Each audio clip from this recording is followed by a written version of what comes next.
சரி, praise the Lord. Okay, இந்த நாளிலும் கூட உங்களை இயேசு நாமத்தில் மனதார வாழ்த்துகிறேன், வரவேற்றுக் கொள்கிறேன். இந்த நிகழ்ச்சி குறித்து உங்களுக்கு சிறிதளவு தெரியும். அதனுடைய மோட்டிவே ஊழியக்காரருடைய சாட்சிகள், அதாவது ஆண்டவர் நம்மை ரட்சித்ததன் விதமும் நம்மை பயன்படுத்துகிற விதமும் உலக மக்களுக்கு தெரிய வேண்டும் என்பதற்காகத்தான் இதை நம்ம நடத்தி வருகிறோம்.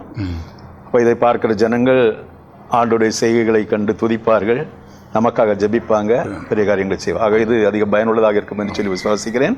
கர்த்தர் உங்களை பயன்படுத்துவாராக.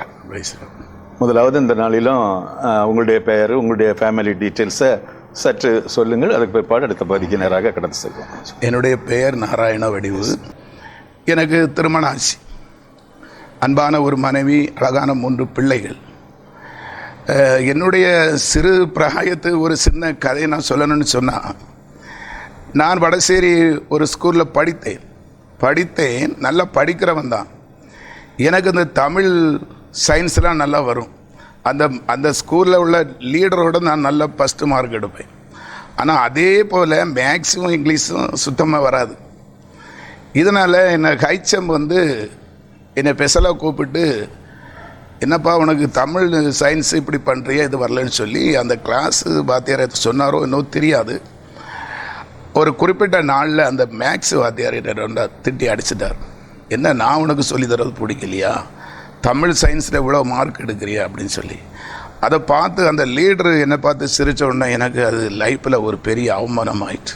உடனே நான் நல்லா அடித்த உடனே அம்மாட்ட போய் சொல்லி, அம்மா நான் என்னை ஸ்கூலுக்கு போக மாட்டேம்மா, தயவு செய்து என்னை ஸ்கூலுக்கு அனுப்புனா செத்து போவேன்னு சொன்னேன். அந்த படிப்பு என்ன அதோட ஸ்டாப் ஆயிட்டு. அம்மாவும் 8ஆம் போட படிப்பு நின்றுச்சு. அம்மாவும் சரி, நமக்கு 4 ஆண்களுக்கு அவன் ஒருத்தன் மாத்திரம் இருக்கான்னு சொல்லி என்னையும் ஃப்ரீயாக விட்டுட்டாங்க. அது என்னென்னா, நான் செல்ல பிள்ளை போல வளர்ந்தேன். நான் சின்ன வயசாக இருக்கும்போது என் கூட பிறந்த 3 சகோதரரும் இறந்ததுனால எனக்கு காதில் கடுக்கம் போட்டு மூக்கில் மூக்கு புரி சாமி தோப்பில் போய் நாராயண வடிவுன்னு பேர் விட்டு என்னை செல்லமாக வளர்த்தாங்க. செல்லமாக வளர்க்கப்பட்டேன். எனக்கு சின்ன வயசில் ஒரு பாலிய சிநேகம் உண்டு. அப்போ அந்த சிநேகிதனும் நானும் ரொம்ப அந்யோன்யமாக பழகி கொள்வோம். அவனுடைய ரகசியங்கள் எதுவும் என்கிட்ட சொல்லுவான். நாங்கள் சிநேகித முறையில் பேசுவோம். ஒரு குறிப்பிட்ட நாட்களில் அவன் வெளிநாடு அரபி தேசத்துக்கு வேலைக்கு போயிருந்தான். ஒரு நாள் அவன் பாரத்தோடு சொல்லுவான், நாராயணன், நான் ஏதோ அங்கே போய் வேலை செய்கிறேன், பெரிய ஆளாக இருக்கிறேன்னு நினைக்காத. அங்கே அந்த இஸ்லாமிய தேசத்தில் இஸ்லாமியரை தான் நேசிப்பாங்க. நான் அவர்களைப் போல வேஷம் போட்டு தான் பிழைக்கிறேன். அதே போல் தான் அமெரிக்கா அப்படியா தேசங்களுக்கு போனால் அவர்கள் கிறிஸ்தவர்களை தான் நேசிப்பாங்க. நம்ம இந்தியாவில் தான் எல்லாம் ஒன்றுன்னு சொல்லி நம்ம எல்லாரும் ஒரே இதாக இனமாக இருக்கிறோம். அப்படி அந்த சிநேகிதனுடைய வார்த்தை என் இருதயத்தை அதிகமாக பாதிச்சது. அப்போ கடவுள் நம்ம இந்திய தேசத்தில் படைச்சிருக்கிறார். அவங்கவுங்க தேசத்து கடவுளை அவங்க என்ன மாதிரி நேசிக்கிறாங்க. ஏன் நம்ம அப்படி இருக்கக்கூடாது? இந்திய தேசம் இந்துக்களுக்கு தான் சொந்தம். இங்கே 30 முக்கோடி தேவர்கள் இருக்கிறார்கள். கண்டிப்பாக இந்தியாவில் வாழுகிற எல்லா குடிமகனும் இந்து கடவுளை தான் வணங்கணும். இதையும் மீறி பிரதேசத்து கடவுளை சொல்லுகிறவர்கள் தேச துரோகிகள்னு சொல்லி எனக்குள்ளே ஒரு பொல்லாத வைராக்கியம் முளைவிட்டபடினாலே நான் இந்த கிறிஸ்தவர்களை அதிகமாக துன்பப்படுத்த ஆரம்பித்தேன். எங்கள் ஊருக்கு பெண்கள் துண்டு பிரதி கொடுக்க வருவார்கள். பெண்கள்னு பார்க்க மாட்டேன், கெட்ட வார்த்தை கூட பேசிடுவேன், திட்டிடுவேன். ஆண்கள் சொன்னால் ஏற்று பேச அடிச்சிருவேன். ஒரு பாஸ்டரை கூட அவரை வண்டியை நிப்பாட்டி அவருடைய கட்டின கயிறை கூட நான் அவுத்துவிட்டு அந்த மாதிரி நான் பாவம் செய்து, கிறிஸ்தவன் சொன்னாலே எனக்குள்ள ஒரு பயங்கரமான எரிச்சல் உள்ளவனாகவே நான் வளர்ந்தேன். இதற்கு இடையில் ஆண்டவருடைய கிருபையினால் எனக்கு டிரான்ஸ்போர்ட்டில் வேலை கிடச்சி. அதற்கு முன்னால் நான் போலீஸ் இன்ஸ்பெக்டராக வரணுன்னு தான் ஆசைப்பட்டேன். அந்த ஆசை அந்த படிப்பு காரணத்தால் இல்லாமல் போச்சு. ஆனால் கர்த்தருடைய தயவினால் டிரான்ஸ்போர்ட்டில் வேலை கிடச்சி. நான் டிரான்ஸ்போர்ட்டில் வேலை செய்தேன்.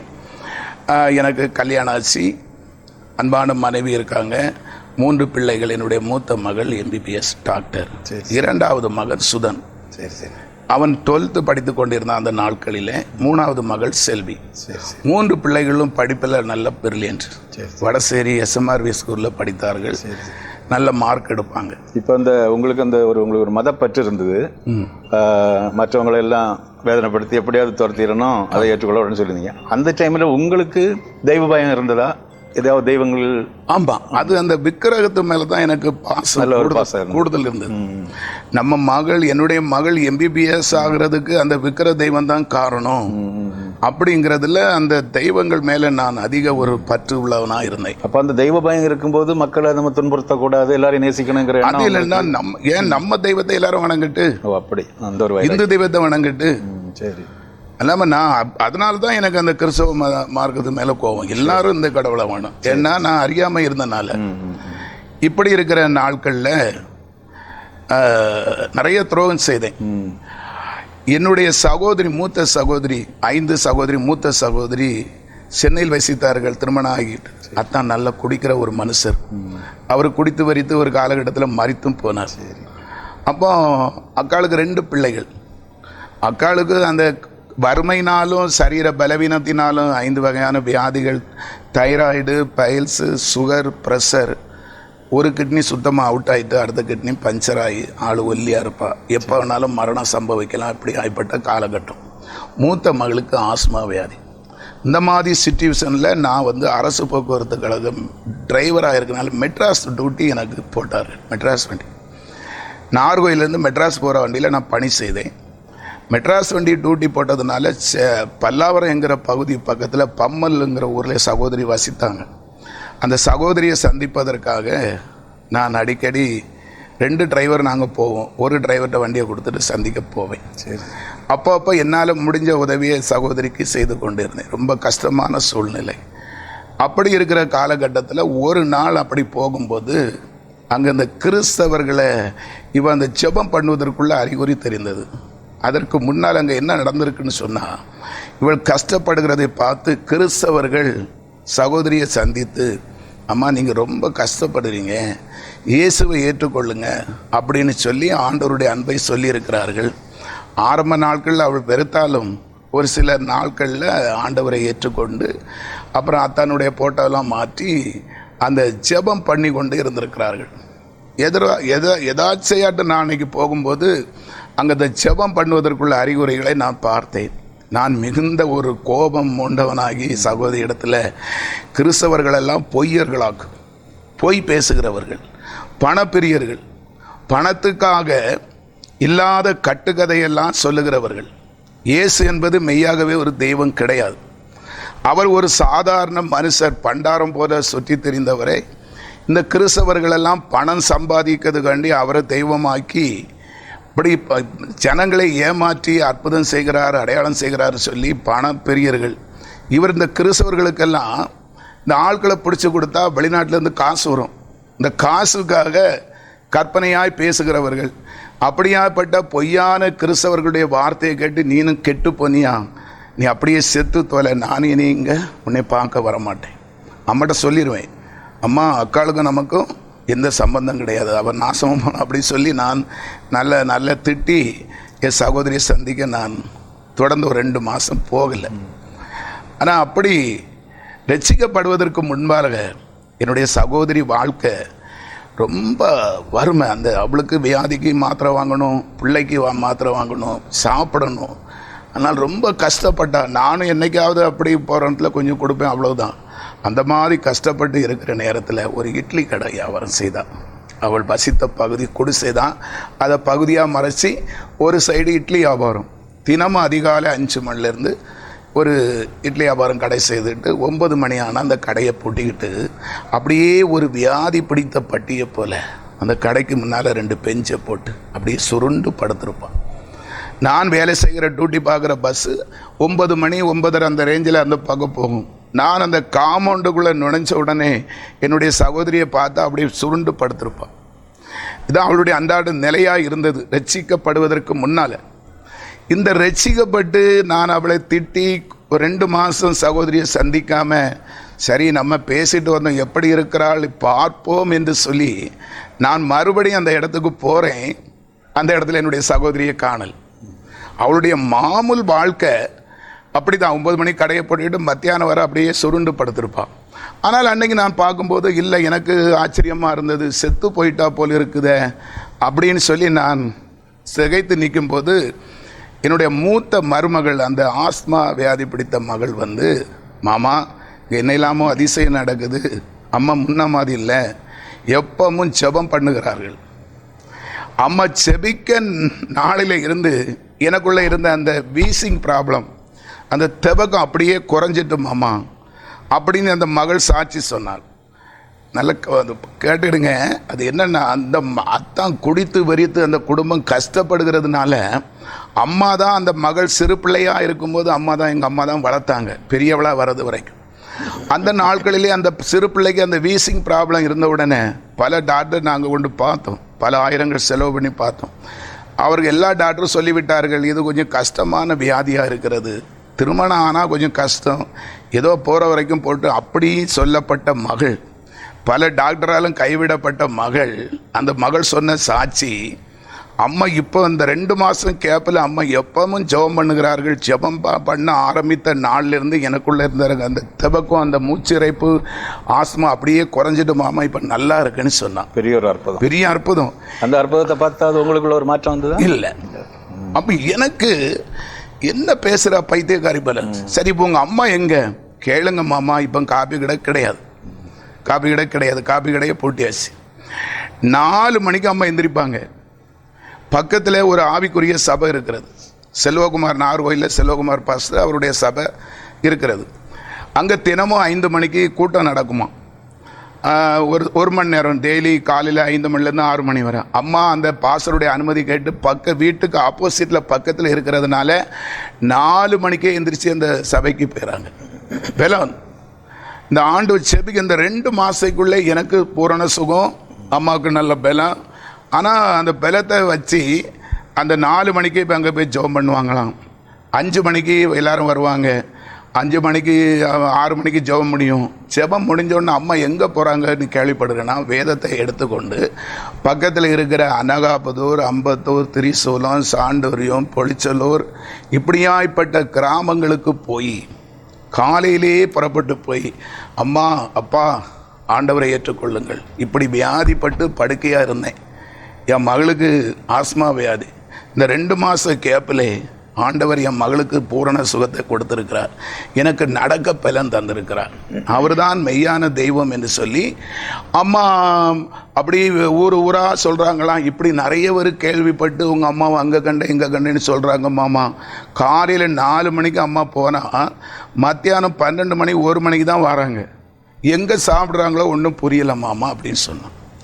எனக்கு மிகுந்த ஒரு கோபமாக இருந்தது. அப்படி நாங்கள் பேசிக்கொண்டு இருக்கிற நேரத்தில் சுமார் ஒரு 12 மணி வேளை அன்னைக்கு, அது ரோட்டு சைடு வீடு, 52ஆம் நம்பர் பொளிச்சலூர் பிராட்வே பஸ், அந்த பஸ்ஸை விட்டு இறங்கி என்னுடைய சகோதரி அந்த காம்பவுண்டுக்குள்ளே வருகிறார். உண்மையிலே என்னுடைய சகோதரியுடைய சரீரம் காஞ்சி வலிச்சு கருத்து சுருங்கி போன மெல்லிய சரீரத்துக்கு சொந்தக்காரி, உச்சி போல இருப்பான். ஆனால் அன்னைக்கு அந்த வேதாகமத்தை கையில் பிடித்து கொண்டு தன்னுடைய ஊழிய பணியை முடித்து அவன் அந்த காம்பவுண்டுக்குள்ளே வரும்போது அவளுடைய முகம் ஒரு தெய்வீக சூரிய வெளிச்சமான முகமாக இருக்கிறதை என் கண்கள் கண்டது. அதை கண்ட பிறகும் நான் மனம் திரும்பவில்லை. ஆமாம், எனக்கு அவள் இப்படி பைத்தியக்காரி மாதிரி திரிகிறாளேன்னு சொல்லி கோவம் வந்து, நீ எங்கே போயிட்டு வரேன்னு கேட்டால், தம்பி நான் ஊழியம் செய்துட்டு வரேன்னு சொன்னேன். அப்போ நான் என்ன கேட்டேன்னா, ஊழியம் செய்துட்டு வரியா, உனக்கு என்ன பைத்தியமா, உன்னுடைய வியாதியினுடைய இது ஆதிக்கம் உனக்கு தெரியுமா, ஒரு கிட்னி உனக்கு சுத்தமாக அவுட்டு, அடுத்த கிட்னி பஞ்சர், டாக்டர் சொல்லிட்டார் இப்படியே போனால் உங்கள் சகோதரி 6 மாதம் 1 வருஷம் தாண்டாதுன்னு சொல்லிட்டார், நீ மாத்திரையெல்லாம் திங்க மாட்டேன்னு சொல்கிறியாமே, பிடிவாதம் பிடிக்கிறியாமே, ஏதோ உனக்கு கொஞ்சம் பலம் கிடச்சிடுன்னு சொல்லி 4 மணிக்கே புறப்பட்டு போய் ஊராக பைத்தியக்காரி போல ஏசு ஏற்றுக்கொள்ளுங்கள் பேசுகிறியாமே, உனக்கு என்ன பைத்தியமாக பிடிச்சிருக்கு, 2 வாலிப பிள்ளைகள் உனக்கு, நீ திடீர்னு செத்து போனால் இந்த பிள்ளைகளுடைய நிலை என்ன ஆகும், அப்படின்னா நீ மலடியாக இருக்க வேண்டியன்னு சொல்லி என்னால் ஆக்ரோஷத்தில் அவளை திட்டினேன். ஆனால் என்னுடைய சகோதரி அமைதியாக சொன்னாள், தம்பி நீ என் மேலே வச்சிருக்கிற பாசத்தில் சொல்லுகிறான், ஆனால் உனக்கு ஒரு உண்மை தெரியலை. முன்னால் நம்ம வணங்கணும், சில தெய்வங்களை வணங்கணும், விக்கிர ஆராதனை செய்தோம். ஆனால் நான் இப்போ வணங்குறது ஜீவன் உள்ள ஆண்டவர். அவர் என்னை ஒருபோதும் கைவிட மாட்டார், வெட்கப்படுத்த மாட்டார். மரணம் எனக்கு இப்பெல்லாம் சம்பவிக்காது. என் பிள்ளைகளை மொத்த மருமகளுக்கு ஆஸ்மா வியாதி சுகமாயிருக்கு. என் பிள்ளைகளுக்கு திருமணம் ஆகி என் பிள்ளைகளுடைய பிள்ளைகளை கண்டு பல வருஷத்துக்கு பிறகு தான் என்னை வியாதி நெருங்கும் அப்படின்னு சொல்லி ஆவியில் நிறைஞ்சு சொன்னான். அந்த வீடு குடிசை வீடு பார்த்துடுங்க. குடிசை வீடை பார்த்து சகோதரி சொன்னா, இந்த குடிசை வீடை மாளிகை வீடாக ஆண்டவர் மாற்றி தருவார். என் பிள்ளைகளுக்குடைய பிள்ளைகளை என் தோளில் போட்டு நான் சுமப்பேன். இதெல்லாம் முடிஞ்ச பிறகுதான் அவ சொல்லும்போது எனக்கு ஒரு பைத்தியக்காரி சொல்லுகிறது போல இருந்தது. ஆனால் சீக்கிரத்தில் அவளுடைய விசுவாசத்தின்படி அவளுக்கு சம்பவித்தது. அக்காலும் பலன் அடைஞ்சிட்டா, பிள்ளைக்கு அந்த இழுப்பு மாறிட்டு, திருமணம் ஆனால் செத்து போவான்னு சொன்ன அதே மகளுக்கு அக்கா வசிக்கிற அதே ஊரில் அழகான ஒரு மருமகனை மகனாகவே ஆண்டவர் கொடுத்தார். அந்த குடிசை வீடு சீக்கிரத்தில் மாளிகை அந்த மாடி வீடாக மாறிட்டு, பக்கத்து கிரவுண்டுன்னு சொல்லுவாங்க, சென்னையில் கிரவுண்டுன்னு சொல்லுவாங்க, நம்ம இங்கே சென்றுன்னு சொல்கிறோம். பக்கத்து கிரவுண்டையும் வாங்க ஆண்டவர் உதவி செய்தார். அக்காளுடைய விசுவாசத்தின்படி அது மாளிகை வீடாயிட்டு அழகான ஒரு ஆண் பிள்ளை அப்படி இருக்கா. இளைய மகள் ஆரல்வாய்மொழி என்கிற கிராமத்தில் எழுத படிக்க தெரியாத ஒரு கிராமத்தானுக்கு கட்டி கொடுத்தோம். சொற்ப போட்டு அந்த நாட்களே அந்த சகோதரனுக்கு வைத்த வலி அப்படி ஆய்ப்பட்ட ப்ராப்ளம் உண்டு. ஆனால் இப்போ உள்ள சூழ்நிலை, எழுத படிக்க தெரியாத ஒன்றும் இல்லாத சகோதரன் பாம்பேயில் தொழிலதிபர். அந்த மிஷின், அந்த போரிங் போடக்கூடிய மிஷின் 3 மிஷின் இருக்கிறது. கிட்டத்தட்ட ஒரு 40 ஆட்கள் வேலை செய்கிறார்கள். அதனுடைய வருமானத்தில் அங்கேயே நிறைய சொத்து வாங்கி போடுறதாக கேள்விப்பட்டேன். பணக்குடி கிராமம் ரோஸ்மியாபுரம் என்கிற கிராமத்தில் சொல்லப்போனால் ஒரு 30 ஏக்கர் நிலம் வாங்கி தோட்டம் போட்டு அது பெரிய கோடீஸ்வரனாக இருக்கிறார். இன்றைக்கி எங்கள் குடும்பத்தில் லட்சக்கணக்கில் பணம் தேவைப்பட்டால் எங்கள் அக்கா பிள்ளை வியாதிப்பட்டு தரித்திரத்தில் இட்லி வியாபாரம் செய்து பட்டினி கிடந்த குடும்பத்தில் தான் இன்றைக்கி நாங்கள் கேட்குற அளவுக்கு ஆண்டவர் அவர்களை ஆசீர்வதித்தார். ஆண்டவரை அறிந்து கொண்டது நிமித்தம் பெரிய மிராக்கிள் சீக்கிரத்தில் சொற்ப வருஷத்துக்குள்ள. ஆனாலும் நாம் மனம் திரும்பவில்லை. நாம் காரணம், அதுக்கு என்ன காரணம் தெரியுமா? என்னுடைய மகள் இதற்கெல்லாம், எனக்கு மகள் MBBS படித்து மெரிட்டில் அவளுக்கு சீட்டு கிடச்சி. இன்னைக்கு மக்கள் மனிதர்கள் என்ன நினைக்கிறாங்கன்னா உலக பிரகாரமான ஆசீர்வாதம். அப்போ நான் என்ன நினைக்கிறேன்னா, என் மகளுக்கு MBBS இலவசமாக சீட்டு கிடைப்பதற்கு நம்ம வணங்குகிற விக்கிரக தெய்வந்தான் கொடுத்தது என்கிறதெல்லாம் நான் எங்கள் அக்காளுக்கு ஆண்டவர் செய்ததை நான் ஒரேடியாக ஏற்றுக்கொள்ளவில்லை. பாஸ்டர், வேதம் சொல்லுகிறது, அப்போஸ்தலர் 1:8, பரிசுத்த ஆவி உங்களில் வரும்போது பலனடைவீர்கள். படுத்த படுக்கையாய் வியாதியின் தாகத்தில் இருந்த சகோதரி அவ பரிசுத்த ஆவியை பெற்று பலனடைந்து பஸ் ஏறி எங்கள் வீட்டுக்கு வந்துடும். வீட்டுக்கு வந்து அவ என்ன சொல்லுவான்னா, தம்பி, என்னுடைய வாழ்க்கையில் நடந்த சம்பவங்கள் எல்லாமே உனக்கு தெரியும், அங்கே யாருக்கும் தெரியாது. சாக கடந்தேன், நீ கூட ஒரு நாள் அழுதா, ஐயோ நம்ம சகோதரி இப்படி இருக்கிறாளே. சாக கடந்த மரணத்தின் விளிம்பிலிருந்து ஆண்டவராகி இயேசு கிறிஸ்து என்னை தூக்கி எடுத்து என் வியாதியை சுகமாக்கி, என் மகளுக்கு அந்த ஆஸ்மா வியாதியை சுகமாக்கி திருமணம் நடத்தி எப்படி எங்களை ஆசீர்வதிச்சிருக்கிறார். தயவு செய்து தம்பி, இந்த ஆண்டவரை நீ ஏற்றுக்கொள் என்று சொல்லுவாள். அவள் சொல்லும்போது என்னுடைய பார்வைக்கு அவள் ஒரு பைத்தியக்காரி போல தென்பட்டாள். நான் என்ன சொல்லுவேன் தெரியுமா? சரி, உன் வாழ்க்கையில் அந்த இயேசு அற்புதம் செய்தார், வைத்து கொள்ளுவோம். நீ எங்கள் தெய்வத்தை அடிக்கடி குற்றப்படுத்துவா. சகோதரி சொல்லுவாங்க, சங்கீதம் 115 அது உண்டு, அவைகளுக்கு கண் இருந்தும் காணாது. சங்கீதம் புஸ்தகத்தில் உண்டு, அவைகளெல்லாம் சும்மா வாயிருந்தும் பேசாது அப்படின்னு நீ சொல்லுக. அப்படி வாயிருந்து பேசாது, கண் இருந்தும் காணாது தெய்வத்தை தான் நான் வணங்குறேன். சரி, வைத்துக்கொள்வோம். இன்னைக்கு நான் ஒரு சாதாரண பஸ் டிரைவர், என்னுடைய மகள் இன்னைக்கு MBBS டாக்டர். யார் கொடுத்தா? நீ சொல்லுகிற கையிருந்தும் செயல்படாது, கால்களிருந்தும் நடவாது, வாயிருந்தும் பேசாது, கண் இருந்தும் காணாது சொல்றியே, அதுதான் ஒரு குடும்பத்துக்கு என்ன தேவை? நான் ஒரு பஸ் டிரைவர், என் மகள் இன்னைக்கு MBBS மெரிட்டில் இருக்கேன்னா உலகத்தில் வேற என்ன வேணும்? இருக்க வீடு. அடுத்தால என்ன மகன் சுதன் பிசிக்ஸ் மேக்ஸில் 200 மார்க் எடுக்கிறான். அப்பா நான் பெரிய இன்ஜினியர் ஆகி வருவேன்னு சொல்கிறான். இளைய மகள் நல்லா படிக்கிறா. வடசேரி SMRV ஸ்கூலில் படிப்பில் 3 பிள்ளைகளும் பிரில்லியன்ட். வேற எங்கே போகணும்? அது எங்கள் தெய்வம் கொடுக்க, பாவம் இயேசு கொண்டு போன்னு சொல்லி அவளை நான் பரிகாசம் பண்ணினேன். அன்பானவர்களே, வானம் அவரது சிங்காசனம், பூமி அவரது பாதபீடம். இந்த ஆண்டவராகிய இயேசு எத்தனையோ எனக்கு வாய்ப்புகளை கொடுத்தார் நான் மனம் திரும்பும்படி.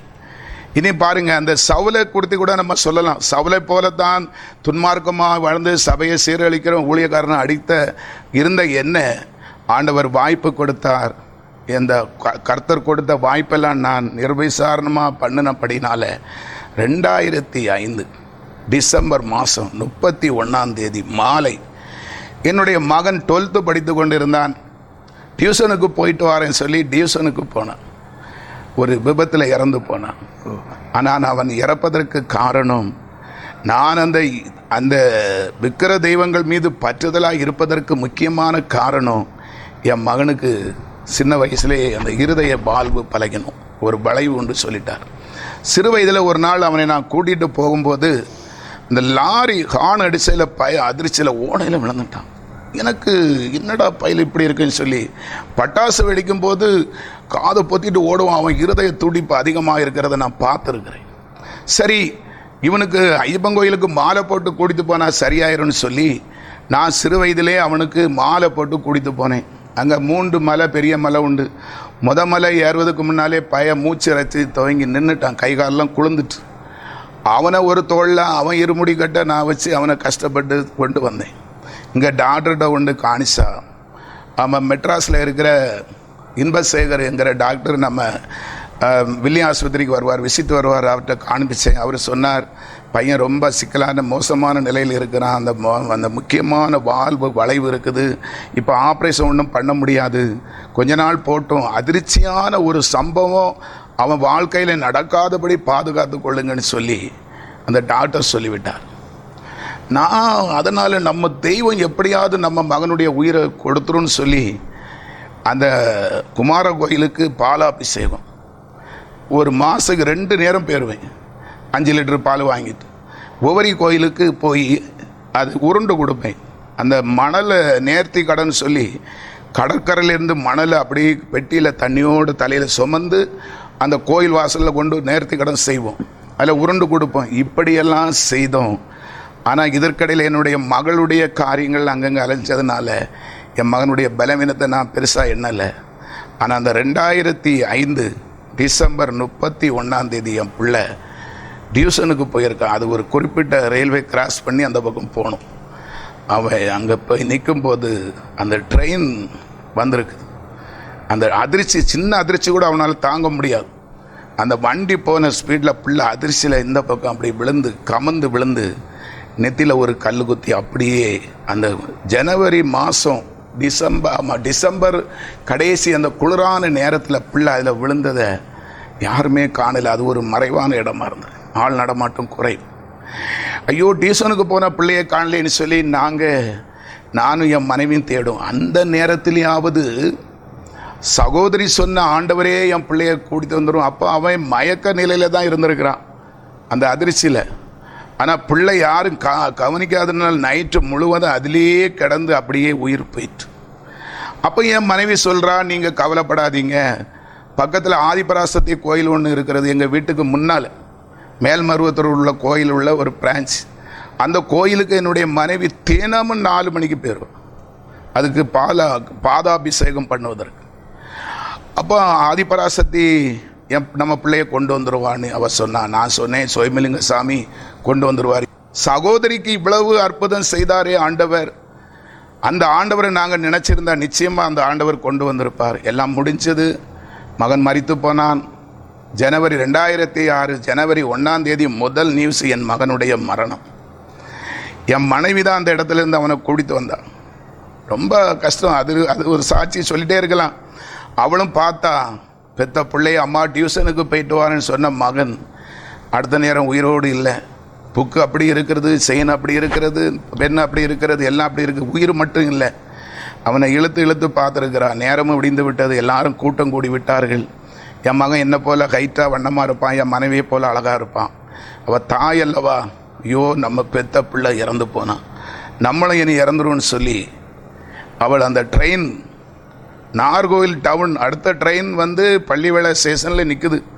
அவள் முடிவெடுத்திருக்கா, அந்த ட்ரெயின் வரும்போது அப்படியே தலையை வச்சிடணும்.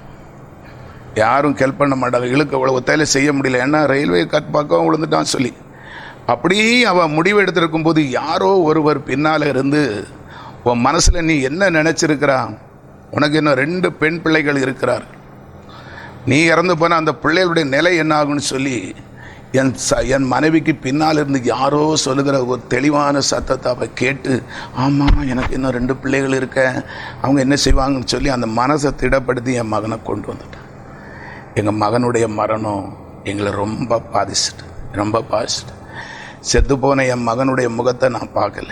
ஏன்னா மயங்கி விழுந்த உடனே சரி இவனுக்கு ஏதாவது ஆயிரும்னு சொல்லி என் மகனை அப்புறப்படுத்திட்டாங்க. இறந்து போன என் மகனுடைய முகத்தை கூட நான் பார்க்கல. அப்படியே அவன் நினைவாக என் மனைவி ஓரளவு கொஞ்சம் தேற்றப்பட்டாள்.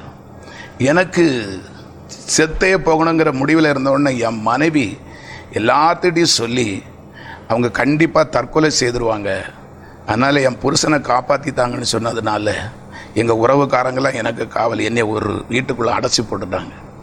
அதுக்கு காரணம் என் பிள்ளை, அவனை ஒரு அன்பான மகன். அப்பா அவன் சொல்லுவான் அடிக்கடி, அப்பா நான் இருக்கிறேன்ப்பா, இன்னும் நீங்கள் விஆர் கொடுத்துட்டு வந்துடுங்க, நீங்கள் இனி வேலைக்கு போக வேண்டிய அவசியம் இல்லை, அக்காலை போல் டாக்டராக வர மாட்டேன், நான் ஒரு பெரிய இன்ஜினியர் ஆகி மாதம் உங்களுக்கு 1 லட்ச ரூபா அமெரிக்காவிலேருந்து கொண்டு வருவேன் அப்படின்னு சொல்லி யோசனையாக பேசுகிற பிள்ளை. நானும் அவன் மேலே பிரியமாக இருந்தேன். நாங்கள் 2 பேரும் நண்பர்களைப் போல வாழ்ந்தோம். என் பிள்ளை 12th படிக்கும்போது ஷார்ப்பாக 4 மணிக்கு எந்திரிப்பான்.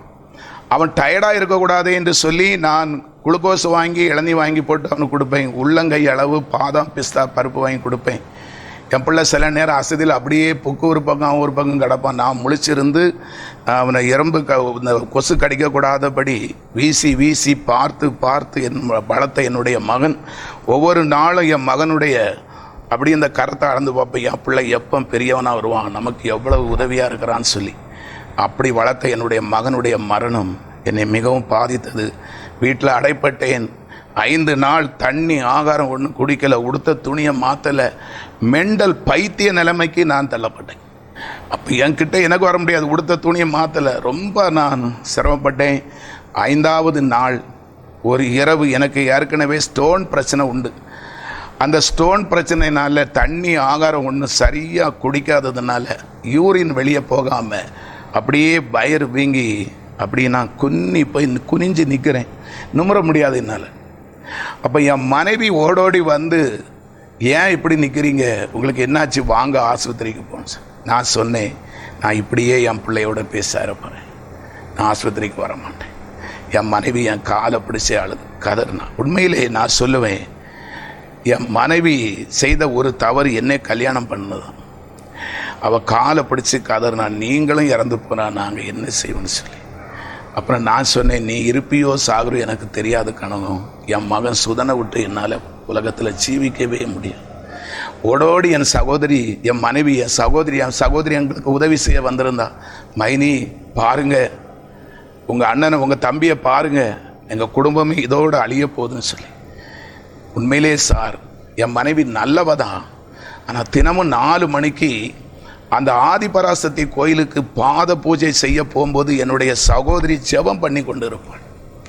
அப்போ சொல்லுவா என்னுடைய சகோதரி, கனகம் நீ சொன்னால் என் தம்பி கேட்பான், நீ இப்படியெல்லாம் போகாதம்மா, மெய்தேவனாக ஆண்டவர் அறி தயவு செய்து சொல்லும்போது என்னுடைய மனைவி, இங்கேருந்து அழக்கூடாது, இது வாழுகிற வீடு, ஆண்டவர் அறியாதவங்க அதைத்தான் சொல்லுவாங்க. தலைவலியை மூடாங்க போட்டு அழுது என்ன ஜெபம், மணி 3 மணி 4 மணி ஆகுது, இது செத்த வீட்டில் அழுகிறது போல் அழுகிறேன்னு சொல்லி என் மனைவி, மைனி நீங்கள் என்னைக்கு வேணாலும் வாங்க, இப்படி அழுது வீட்டுக்கு தரித்திரத்தை உண்டு பண்ணாங்கன்னு திட்டுவான்.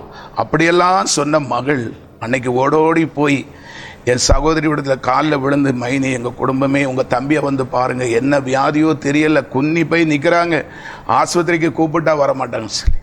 என் சகோதரி ஓடோடி வந்து பார்த்தா, நான் என் நிலையை பார்த்தா அப்படியே தேவ சமூகத்தில் அப்படியே கண்ணீர் விட்டு அழுத. ஆண்டவரே, 4 சகோதரனுக்கு என் சகோதரன் தம்பி மாத்திரம் உயிரோடு இருக்கிறான், எனக்கு அந்த பொல்லாத கிட்னி ஃபெயிலியர்லேருந்து என்னை விடுவித்து என்னை காத்த ஆண்டவரே, என் நிமித்தம் என் தம்பிக்கு இறங்குன்னு சொல்லி என் சகோதரி மிகுந்த பாரத்தோடு அழுதா.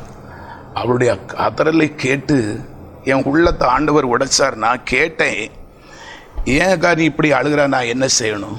சகோதரி சொன்னார்கள், தம்பி நீ சாப்பிட்டு 5 நாள் ஆகுது, நீ மிகவும் பாதிக்கப்பட்டு இருக்கிறான், தயவு செய்து தண்ணியை குடின்னு சொல்லி ஒரு கப்பு தண்ணியை தந்தான். தண்ணி ஆகாரம் வேண்டான்னு கெட்ட வார்த்தை பிடிச்சி குழப்பம் பண்ணி கொண்டு இருந்த நான் மனப்பூர்வமாக என் பிள்ளை இறந்து ஆகாரன்னு சொல்லி அது சகோதரி கொடுத்த தண்ணியை வாங்கி அப்படியே குடித்தேன்.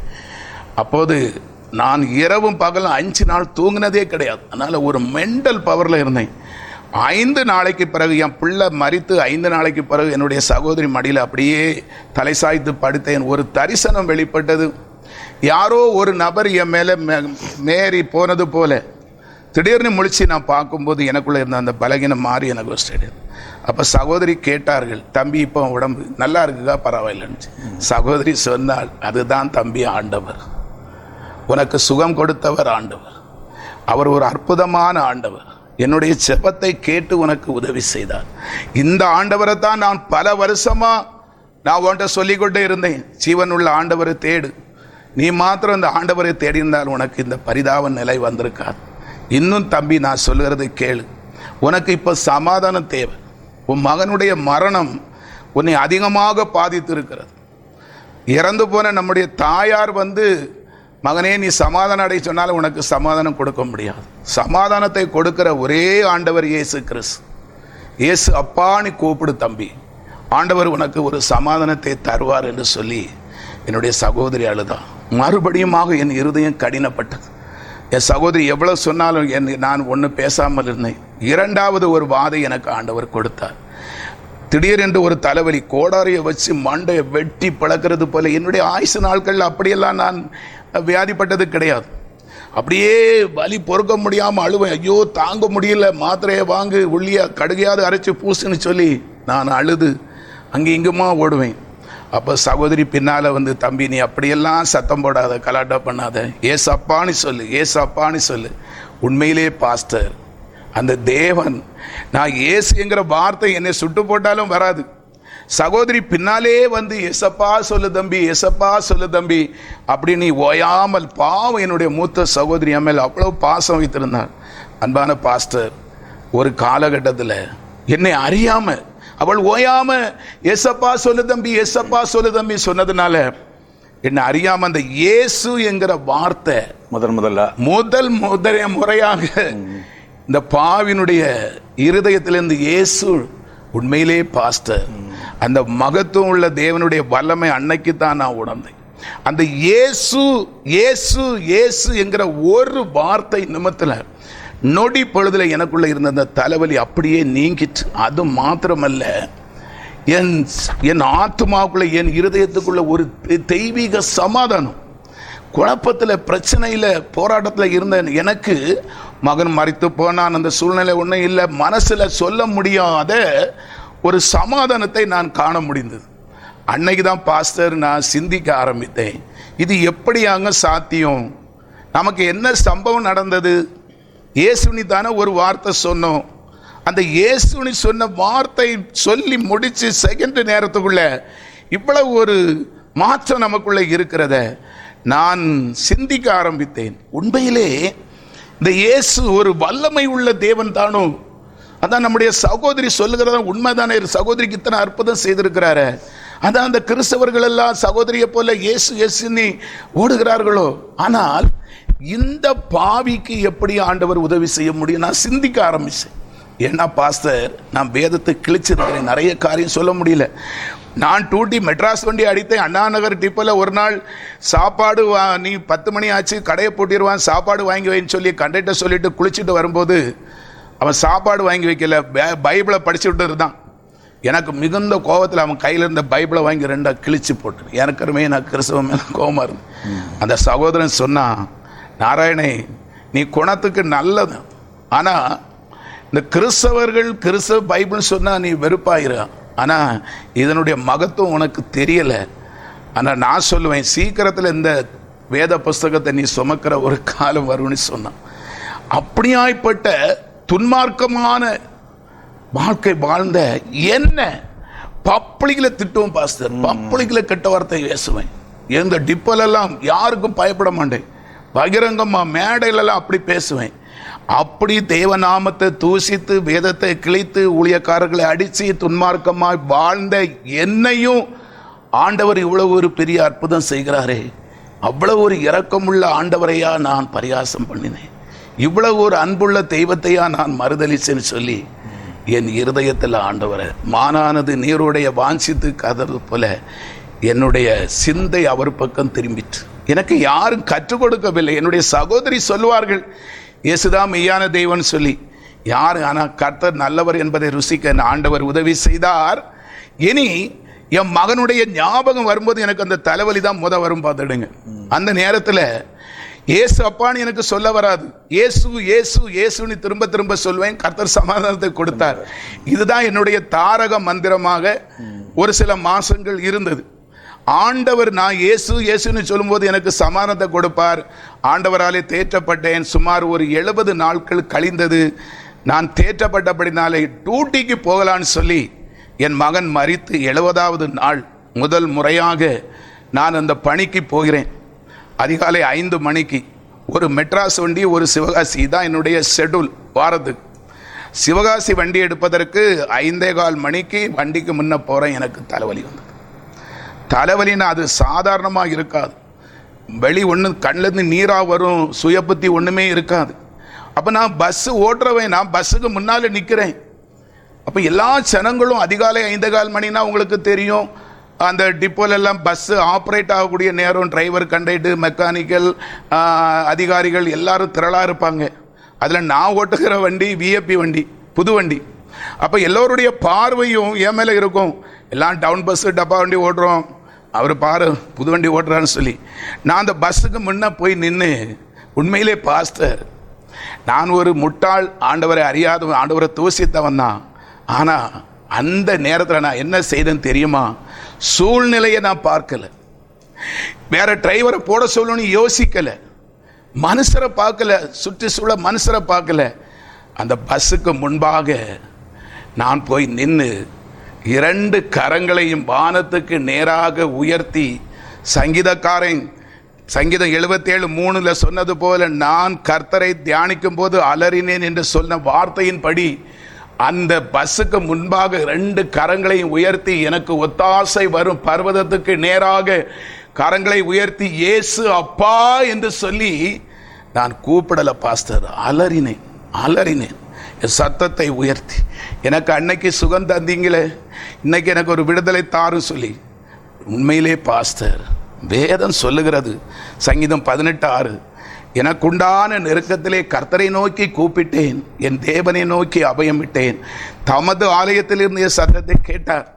நான் விசுவாசிக்கிறேன், என்னுடைய ஆண்டவர் அவரை நோக்கி, பரத்தை நோக்கி, விண்ணகத்தை நோக்கி, வானத்தை பார்த்து, இயேசு அப்பா நான் தலைவலியில் துடிக்கிறேன், இப்படியே இந்த வண்டியை ஓட்டினா வண்டியை கொண்டு இடிச்சிருவேன், என் பிள்ளைகள் அனாதி ஆயிரும், உதவி செய்யன்னு சொல்லும்போது உண்மையிலே பாஸ்டர் சடுதியில் ஒரு நிமிஷத்தில் எனக்குள்ளே இருந்த அந்த பலகீனம் நீங்கி ஏதோ ஒரு வல்லமை எனக்குள்ள அப்படி ஆள்கை செய்கிறத நான் ஆவியில் உணர்ந்தேன். எனக்கு இந்த பரிசுத்த ஆவி அதெல்லாம் ஒன்றும் தெரியாது, வேதத்தை பற்றியே ஒன்றும் தெரியாது, சபையை பற்றியே ஒன்றும் தெரியாது. ஆனால் உள்ள நொறுங்கி கூப்பிட்டதுனால, அந்த வல்லமை என்னைக்குள்ள வந்ததுனால நான் ஒரு சிறு பிள்ளையை போல, 49 வயசு எனக்கு அப்போ. அந்த சூழ்நிலையில் 18 வயசு வாலிபனுக்கு எவ்வளவு ஒரு பலன் இருக்குமோ அதே பலத்தோடு, உற்சாகத்தோடு, சந்தோஷத்தோடு அந்த வண்டியை அப்படியே எடுத்து ஓட்டி வந்தேன் பாஸ்டர். பஸ் ஸ்டாண்டுக்கு வந்தேன். என் உள்ளமெல்லாம் பாடணும், துதிக்கணும், என்ன இல்லாமோ ஒரு பரவசம். எல்லாரும் பஸ் ஸ்டாண்ட்லேருந்து வந்தோடனே ஒரு கூட்டம் அப்படியே கூடி விட்டது பாஸ்டர். எப்படி அந்த கூட்டம் கூடிச்சுன்னா, என்னுடைய மகள் 12th படித்திருந்தாள், என்னுடைய மகன், இறந்து போன மகன் 10th, 2 பேரும் நல்லா படித்து நல்ல மார்க் எடுத்தாங்க. அதனால் எங்கள் டிரான்ஸ்போர்ட்டில் அந்தந்த வருஷம் நல்லா படித்து மார்க் எடுக்கிற பிள்ளைகளுக்கு பரிசு கொடுப்பாங்க. சரஸ்வதி பூசை அன்னைக்கு பரிசு கொடுப்பாங்க. அப்போ எல்லாரையும் கூப்பாடு, அந்த எல்லார் கூட்டத்திலையும் வச்சு எங்கள் managing director, MD, superintendent of police, SP, மாவட்ட கலெக்டர், அவங்க 3 பேரும் பாராட்டி என்னுடைய மகளுக்கும் மகனுக்கும் பரிசு கொடுத்தாங்க. இவ்வளவு மார்க் எடுத்து படிச்சிருக்க பிள்ளைகள் ஒரு டிரைவருடைய பிள்ளைன்னு சொல்லி. இதனால் எங்கள் பிள்ளைகளுடைய படிப்பு எங்கள் ஸ்டாஃபுகளுக்கு எல்லாம் தெரியும். என் மகன் மரித்து போனதும் எங்கள் ஸ்டாஃப்களுக்கு தெரியும். நாராயண வடிவுடைய பிள்ளைகள், நல்ல படிக்கிற பிள்ளைகள். அவன் மக டாக்டர் இளைய மகன் இறந்து போனான், டியூட்டிக்கு வந்திருக்கான் சொல்லி துட்டி விசாரிப்பதற்காக அந்த வடசேரி பஸ் ஸ்டாண்டில் கிட்டத்தட்ட ஒரு 5:40 5:15 அப்படி இருக்கும். சுற்றி இருந்து என்னை இப்படிதான் மகன் இறந்தான். எல்லாரும் அழுது கொண்டு இருக்கிறார்கள். பாஸ்டர், என்னோடு மெட்ராஸ் வண்டி பணி செய்கிற ஈஸ்வரமூர்த்திங்கிற ஒரு சகோதரன் ஓடி வந்து என் கழுத்தை கட்டி பிடிச்சி, அண்ணே தம்பி எப்படின்னே இறந்தான். எல்லாரும் அழுறாங்க, எனக்கோ அழலை, என் இருதயம் கலங்கலை. ஏன் தெரியுமா பாஸ்டர்? நான் சொல்லுவேன், ஆண்டவருடைய நாமம் ஏசாயா 9:6 சொல்லுகிறது, அவருடைய நாமம் சமாதான பிரபு, தேற்றவராளர். அந்த பரிசுத்த ஆவியானவர் என்னை நிரப்பினதுனால இந்த உலக பிரகாரமான கஷ்டம் எனக்கு ஒன்றுமே தெரியல. நான் ரொம்ப நேரம் என்னுடைய சாட்சியை சொல்லிட்டு போகிறேன். அப்போ பாருங்கள், அன்னைக்கு சந்தோஷமாக ஆண்டவர் உதவி செய்தார்.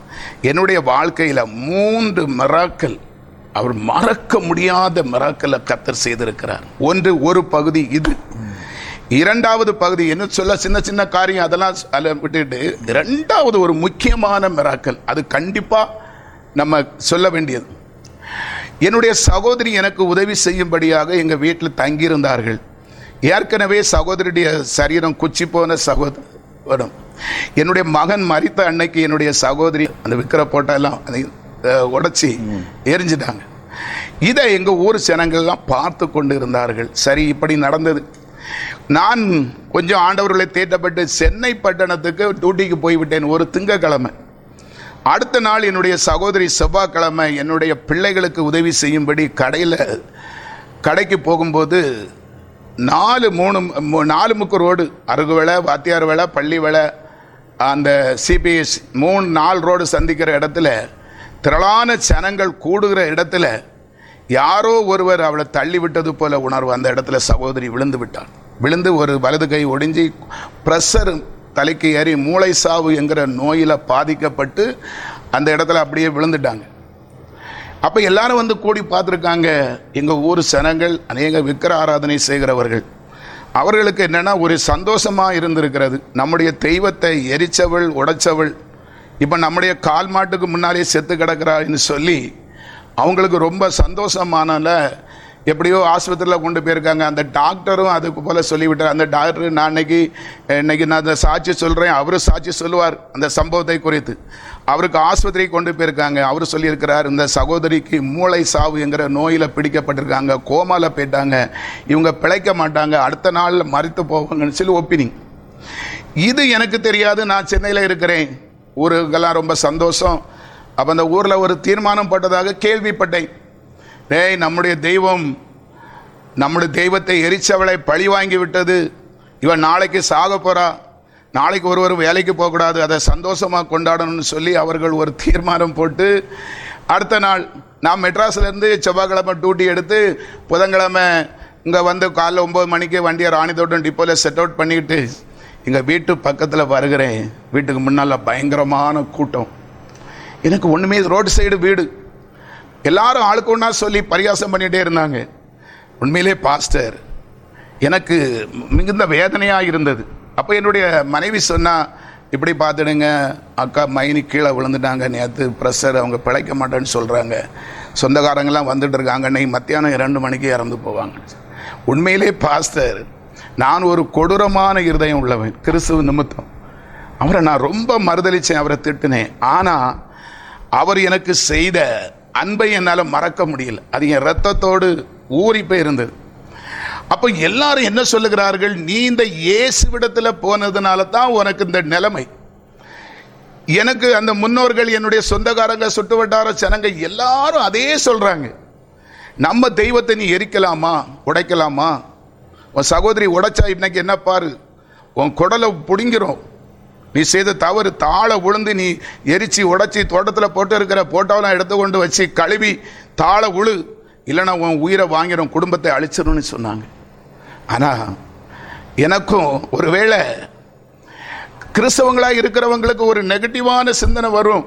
ஆண்டவரே, மகன் மரித்து போனான், ஒரு ஆதரவு கிடைக்கும் என்று சொல்லி உம்மிடத்தில் வந்தா நீர் இப்படி கைவிட்டு சொல்லதுக்கு ஒரு வாய்ப்பு உண்டு. அப்படிதானே பாஸ்டர், ஒரு வாய்ப்பு உண்டு. ஆனால் எனக்கு அந்த எண்ணம் வரல. எனக்கு அந்த எண்ணம் வரல. சொற்ப நாளில் ஆண்டவர் அறிந்திருந்தாலும் அவருடைய அன்பை நான் ருசித்திருந்தபடினாலே நான் என்ன சொன்னேன் தெரியுமா? எல்லாரும் என்னை நிந்தித்து கொண்டே இருந்தார்கள். எனக்கென்று இருந்த பழைய காலத்தில் பூஜை ரூம் அதெல்லாம் தூக்கி மாற்றிக்கிட்டு வசனத்தை எழுதி அது எனக்கு அது ஜெப ரூமாக வச்சுருந்தேன். எல்லாருடைய பார்வையும் என்னை நோக்கி இருந்தது. அழுவான், துடிப்பான், வேடிக்கை பார்க்கலான்னு சொல்லி தான் எல்லாரும் பரியாசம் பண்ணி கொண்டு இருந்தார்கள். என் உள்ளத்தில் அப்படியே போய் முழங்கால் படிக்கிட்டேன். ஆண்டவரே, நீர் ஜீவன் உள்ள தேவன், நீர் உயிரோடு இருக்கிறவர். இந்த சனங்கள் அறியாமையில் இருக்கிறார்கள், உம்முடைய நாமத்தையும் என்னையும் தூசிக்கிறார்கள். என்னுடைய சகோதரி என்னைக்கோ சாகக்கூடியவள், அவள் எல்லா சந்தோஷத்தையும் பெற்று விட்டாள், பிள்ளைகள் ஆசீர்வதிக்கப்பட்டாள். ஆனால் இவர்கள் சொல்லுகிறார்கள், இவனும் இவனுடைய சகோதரியும் இந்த போட்டோ உடைச்சதுனால தான் அப்படின்னு சொல்லி, இயேசு கையால் ஆகாதவர், இயேசு இவர்களை காப்பாற்ற முடியாது அப்படின்னு சொல்லி உம்முடைய நாமத்தை தூசிக்கிறார்கள். நான் ஒரு பாவியான மனுஷன் ஆண்டவரே, நான் துரோகி, எனக்கு என்ன தண்டனை வேணாலும் கொடும், ஆனால் என் நிமித்தம் உங்கள் நாமம் தூசிக்கப்படக்கூடாது.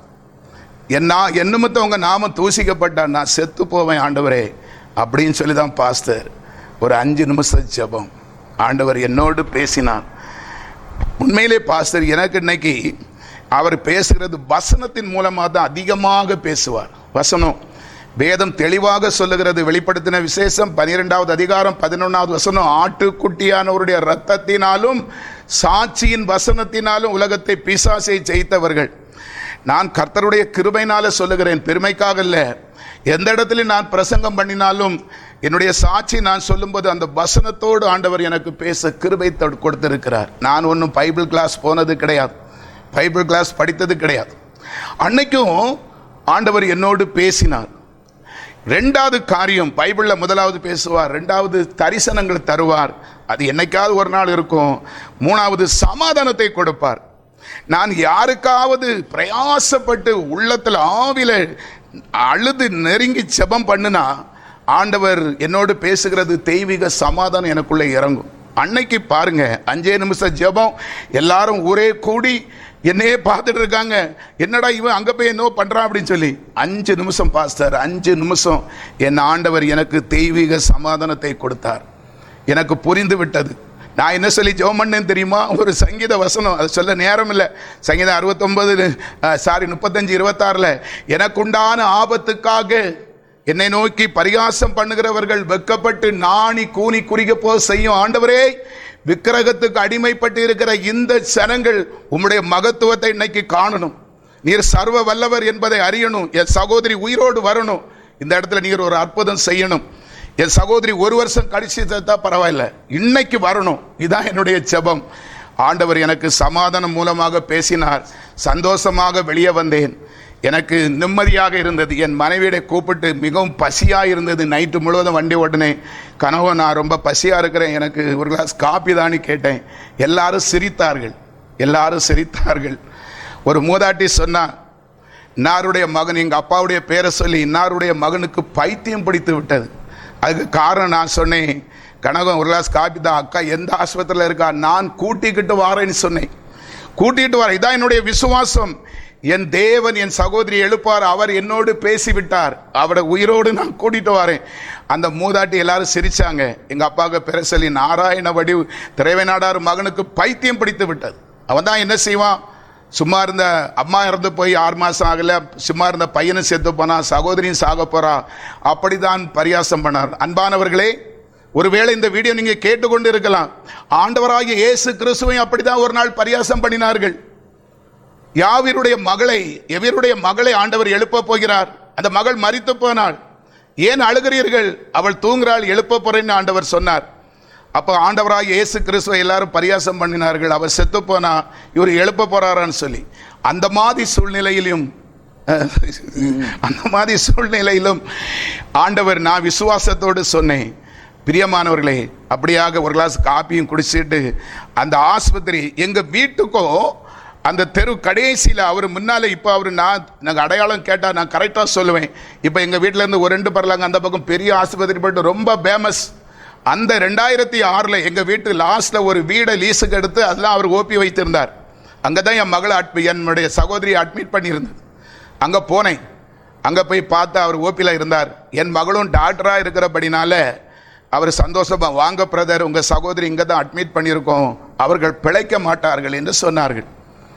ஆனால் அந்த ப்ரெஷர் தலைக்கேறி விட்டது. ஒரு கையும் ஒரு காலும் ஒரு சைடு ஒரு ஸ்பாட்லேயே அவுட் ஆயிட்டு. இனி உடல் உறுப்புகள் கொஞ்சம் கொஞ்சமாக செத்து கொண்டு இருக்கிறது. இன்னைக்கு மத்தியானம் 2 மணி தாங்காது, கோமாலே அப்படி உயிர் போயிடும். நான் உங்களுக்கு ஒரு ஆலோசனை கொடுக்குறேன். 6 மாதத்துக்குள்ள ஒரே குடும்பத்தில் ஒரே வீட்டில் 3 பேர் சாகிறது சரியில்லை. ஏன்னா என் ஃபேமிலியை பற்றி அவருக்கு தெரியும். அம்மா இறந்தது தெரியும், என் மகன் இறந்தது தெரியும். அடுத்தாலையும் ஒரு உயிர் போகிறது சரியில்லை. மெட்ராஸுக்கு நீங்கள் ஒரு ஆம்புலன்ஸ் ஏற்பாடு பண்ணி தாரேன், அப்படி ஆம்புலன்ஸில் அனுப்பிடுங்கன்னு சொன்னார். நான் என்ன சொன்னேன் தெரியுமா பாஸ்டர்? இல்லை சார், அவர் ஒரு கிறிஸ்தவர். அவருடைய பேர் திலீப், டாக்டர் திலீப். அவர் ஒரு ஓபியில் அவருடைய போட்டோ வச்சிருக்கிறார். அப்போ நான் சொன்னேன், சார், ஆண்டவர் என்னோடு பேசியிருக்கிறார். ஆமாம், சகோதரி என்னை கூட்டிட்டு வரணும், என் ஆண்டவர் சொல்லியிருக்கார், என் சனம் வெட்கப்பட்டு போவதில்லைன்னு சொல்லியிருக்கிறார். அவர் என்னை ஏறிட்டு பார்த்தார். என்னைக்கு நீங்கள் இப்படி மாறினீங்க? சந்தோஷமாக இருக்குது கேட்குறதுக்கு. என் மகன் இறந்ததோடு நான் எல்லாம் மாறி ஆண்டவர்கிட்ட வந்துட்டேன். சரி பிரதர், ஆண்டவருடைய சித்தம் உங்கள் சகோதரி சாகிறது, அதை யாராலும் மாற்ற முடியாது. ஒருவேளை என் மேலே உங்களுக்கு நம்பிக்கை இல்லைன்னா நீங்கள் நார்வேல எந்த டாக்டர்கிட்ட கொண்டு போங்க. உங்கள் சகோதரி சொல்லி என்னால் உயர்ந்த முயற்சி பார்த்தேன், முடியாது, பிழைக்க மாட்டாங்க. அது தேவ சித்தம். இன்னைக்கு உங்கள் சகோதரி சாகிறது. மரணம் எல்லாருக்கும் உண்டு சார், எனக்கு தெரியும். வேதத்தில் நான் படித்திருக்கிறேன். வேதம் தெளிவாக சொல்லுகிறது, என் ஜனங்கள் வெட்கப்பட்டு போவதில்லை. இந்த விக்கிர ஜனங்கள் மத்தியில் என் தேவன் என்னை வெட்கப்படுத்த மாட்டார். அவர் இன்னைக்கு என்னோடு பேசியிருக்கிறார், என் சகோதரிக்கு உயிரை கொடுப்பார். எங்களுக்குள்ள சற்று வாக்குவாதம் கூட வந்து விட்டது. அவர் அந்த கொஞ்சம் சோர்ந்துட்டார். சார் சொன்னதே சொல்லி, அப்போ அவர் ஒரு கட்டத்தில் நான் சொன்னேன், என் சகோதரியை கூட்டிகிட்டு வரேன்னு சொல்லியிருக்கேன். அதனால் அவர் டென்ஷனாக என்ன சொன்னார் தெரியுமா? எப்படியா முடியும், உன் சகோதரி இன்னைக்கு சாக போகிறா. நான் வரும்போதே பார்த்தேன், உன் வீட்டுக்கு முன்னே அவ்வளவு கூட்டம், இவ்வளவு ஜனங்கள் கூட்டத்தில் என் சகோதரியை கூட்டிட்டு வாரு, நீ எந்த இதில் நீ சொன்ன? இப்படி ஒன்றை போல அறகுற விசுவாசிகள், அறகுற ஊழியக்காரங்க தீர்க்க தரிசனம் சொல்லுகிறேன்னு சொல்லி இன்னைக்கு அப்படியாய்ப்பட்ட ஊழியக்காரங்கள் மூலமாகத்தான் தேவன் நாமம் தூசிக்கப்படுகிறது. பெரிய இதில் சொல்லிட்டு போனா, என் சகோதரியை கூட்டிட்டு வரேன், எங்கள் இயேசு கூட்டு வர சொல்லிட்டு போனா, என் பாடியை கொண்டு வருவான்னு சொன்னேன். அவருடைய மருத்துவத்தை நம்பினார், நான் என் தேவனை நம்பினேன். இதான் இவ்வளோ வித்தியாசம். நான் ஒரே பிடிவாத பிடிச்சனால அவர் ஓபியில் நிறைய வேலை இருக்குது, என்னை வாபோனி கூட அவர் பேசிட்டார் ஒரு காலகட்டத்தில். அவர் எரிச்சல்ல இவ்வளோ நேரம் வாதாடி என்ன பிரயோஜனம்? சரி, இப்போ நான் என்ன செய்யணும்? நீங்கள் ஒன்றும் செய்யண்டா, உங்களுக்கு முடிஞ்சதை ஏதோ போடுங்க.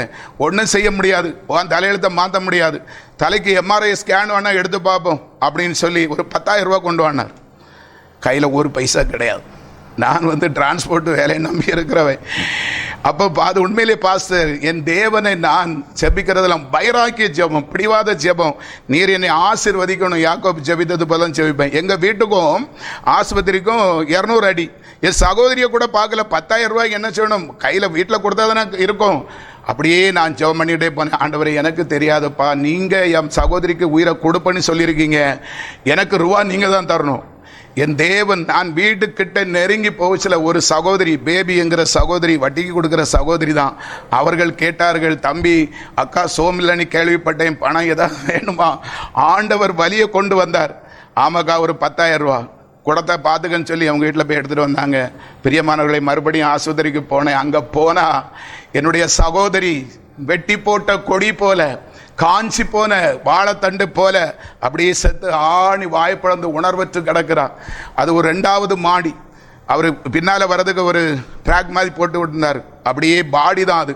பாடியை தூக்கி அவர் அனுப்பின ஆம்புலன்ஸில் வச்சு, இப்போது இருக்கிற MRI ஸ்கேன், முன்னால் அது MRI ஸ்கேன், இப்போ அது சாந்தி ஸ்கேன் சென்றாக இருக்கு. அந்த நம்ம எலும்பு முறிவு ஆஸ்பத்திரி, நம்ம அது என்ன பால் பண்ண பக்கத்தில், அந்த ஆஸ்பத்திரிக்கு கொண்டு போனேன். அங்கே கொண்டு போனால் எல்லாரும் ஆச்சரியப்படுகிற, என்ன உயிரோடு இருக்கிறவனுக்கு ஸ்கேன் எடுப்பான், இவன் என்னென்ன ஒரு செத்த பாடியை கொண்டு வரான்னு சொல்லி. அவங்க பார்வைக்கு, எல்லார் பார்வைக்கும் அது பாடியாகத்தான் இருந்தது. ஆனால் எனக்கு கலக்கம் இல்லை. சரி, உலக பிரகாரமான நம்ம காரியத்தை செய்வோம்னு சொல்லி அங்கே ஒரு பெரிய ஓட்டை போல் இருந்தது. அங்கே தலையை கொடுத்து என்ன எல்லாமும் எடுத்தாங்க. எடுத்து பாடி மறுபடியும் வந்து அந்த பாடியை நான் கொண்டு வரும்போது கிட்டத்தட்ட அங்கே இங்கே அலைஞ்சு எடுத்து 12:30 மணி ஆகிவிட்டது. ஆஸ்பத்திரியில் கூட்டம்னா கூட்டம். எல்லாருடைய எங்கள் ஊருக்காரங்க பேச்சு எல்லாம், இன்னாருடைய மகள் ஒருத்தி ஊழியம் செய்துட்டு ஏசு ஏசுன்னு சொல்லிட்டு தெரிஞ்சாலாம் அவ தான் சாக கிடக்கிறா அப்படின்னு சொல்லி எங்கள் ஊரு பூதா இந்த பேச்சு தான். அதனால நான் என்ன செய்தேன் தெரியுமா? பாடியை தெற்க தலை வச்சு வடக்க கால் நீட்டி எல்லாரையும் வெளியே போக சொல்லிட்டு பாடிக்கு முன்னால் முழங்கால் படிக்கிட்டேன். டாக்டர் சொல்லியிருந்தார் 2 மணிக்கு உயிர் போகும். மணி 12:30 ஆகுது. இப்போ கேப்பு 1:30 மணிக்கூர் தான். ஆண்டவர் எனக்கு சகோதரிக்கு உயிரை கொடுப்பேன்னு சொல்லியிருக்கிறார். சரி, எனக்கு உண்மையிலே பாஸ்டர் என்னென்னா, இந்த முழங்காலில் மெட்ராஸ் வண்டியும் லாரியும் அது ஒரு பெரிய சாட்சி. அதெல்லாம் சொன்னால் இப்போ நேரம் ஆயிரும். நேருக்கு நேரம் இடித்து பஸ்ஸுக்குள்ளே லாரி வந்துட்டு இடிச்சு வண்டி உள்ளாகி என் டிரைவர் சீட்டில் அவர் பம்பர் இருக்குது. ஆனால் என் ஜீவனை ஆண்டவர் இந்த ஊழியத்தை செய்யும்படி தந்தார். அது ஒரு பெரிய மிராக்கல். உங்களை நான் பேசவே விடலை. ஆமாம், அந்த எனக்கு முழங்கால் படியிட முடியாது. ஆனாலும் ஆஸ்பத்திரியில் அங்கே என்ன மேட்டு போட்டால் கொடுப்பாங்க. என் சகோதரி தெற்க தலை வச்சு வடக்க கால் நீட்டி படுக்க வச்சிருக்கிறேன். டாக்டர் சொன்னது போல வலது பக்கம் செயலிழந்து விட்டது அந்த மூளை வியாதினால. அப்படியே முழங்கால் படியிடுகிறேன். அப்போஸ்தலர் 9:40 சொன்னது போல பேதுரு அந்த பாடிக்கு முன்னாக முழங்கால் படிக்கிட்டு தபித்தாளே எழும்பின்னு சொன்னது போல நான் வலது பக்கம் இருந்து அப்படியே ஜெபம் பண்ணுறேன். ஏன் எப்படி ஜெபம் பண்ணேன்னு தெரியுமா? எல்லாரையும் வெளியே போக சொல்லிட்டு ஜெபிக்கும் போது நம்ம எப்படி ஜெபம் பண்ணுவோம்? கண்களை மூடி, அப்படி தானே? நான் கண்களை திறந்து வைத்து தான் ஜெபம் பண்ணேன். எதுக்கு அப்படி ஜெபம் பண்ணுறேன்னு தெரியுமா? பாடியாய் கிடக்கிறது சகோதரி. ஆண்டவர் உயிரை கொடுக்க போகிறார். இடப்பட்ட நேரம் ரொம்ப சுருக்கம். இந்த செத்து போன சரீரத்துக்கு உயிர் எப்படி வருகிறது நான் பார்க்கணும். அப்படி நினைச்சு தான் கண்களை முழிச்சு வச்சு தான் நான் ஜெபம் பண்ணினேன். உண்மையிலே பாஸ்டர், எனக்கு உங்கள் முழங்கால் பிளேட் இப்படியா கிடக்குது. முழங்கால் ரொம்ப நேரம் முழங்கால் போட முடியாது. அது அப்படியே அழுத்துது, அப்படியே தலை மூளை கொதிக்குது. 5 நிமிஷம் ஆச்சு, ஒன்றும் நடக்கலை. 10 நிமிஷம் ஆச்சு, ஒன்றும் நடக்கலை. நான் சொல்லிட்டேன், எனக்கு தெரியாது, நான் அந்த இடத்துல மயங்கி விழுவேன், நீங்க சொன்னதை செய்யுங்க, அவ்வளவுதான். உண்மையிலே பாஸ்டர், நம்முடைய ஆண்டவர் அவர் காண்கிற தேவன். ஒருவேளை நம்முடைய சரீரத்தில் எத்தனையோ வியாதிகள் இருக்கும், நம்ம தாய் தகப்பனுக்கு கூட தெரியாது. ஆனால் படைச்ச ஆண்டவருக்கு தெரியும். நம்முடைய தாயின் கருவிலே பிறப்பதற்கு முன்பாகவே முன்குறித்த தேவன் நமக்குள்ள இருக்கிற சகலத்தையும் அறிவார். எனக்குள்ள இருக்கிற பலகீனத்தையும் கர்த்தர் அறிந்திருக்கிறார். நான் அவருக்கு ஆண்டவர் நினைச்சிருப்பாரு, என் புள்ள பாவம் இப்படி முழங்கால் படிக்கிட்டு இருக்கிறான், வலி தாங்க முடியல. 15 நிமிஷம் ஆச்சு, 17 நிமிஷம் ஆயிருக்கும். என் ஆண்டவருடைய இருதயம் பூ போன்ற இருதயம். வேதம் சொல்லுகிறது யோவான் 11:35, இயேசு கண்ணீர் விட்டார். அப்படியே நான் முழங்கால் படியிடுகிறேன். அப்படி செத்த சரீரத்தில் இருந்து குழி விழுந்த கண்கள் இருந்து வாய் பழந்திருக்கு, சுண்டெல்லாம் காஞ்சி விட்டது. அந்த குழி விழுந்த செத்த கண்கள் இருந்து 2 சொட்டு கண்ணீர் முத்து போல அப்படியே விழுந்தது. காஞ்ச உதடு, காஞ்சி வலிச்சு போன உதடு அப்படியே அசைய ஆரம்பித்தது. நான் பார்த்து கொண்டே இருக்கும்போது அது கொஞ்சம் கொஞ்சமாக அசைந்து பாட ஆரம்பித்தது. அவள் பாட ஆரம்பித்தாள். வர வர அந்த பாட்டின் சத்தம் தெள்ள தெளிவாக, அழுத்தம் திருத்தமாக, சத்தமாக அடுத்த ரூம்ல இருக்கிற நர்ஸ் பிள்ளைக்கு கேட்கத்தக்கதாக அவள் சத்தமிட்டு பாட ஆரம்பித்தாள். அடுத்த ரூம்ல இருக்கிற பிள்ளை ஓடி வந்து விட்டு பார்த்துட்டு, ஆண்டி பாடுறாங்கன்னு அது ஓடுது. நான் போத நினைச்சேன், ஒருவேளை ஜனி கோளாறு ஏதோ இருக்கும்னு சொல்லி. உண்மையிலே பாஸ்டர், பாட்டு முடிஞ்சு என்னுடைய சகோதரி இழந்தது அதுதான் அதிசயம்.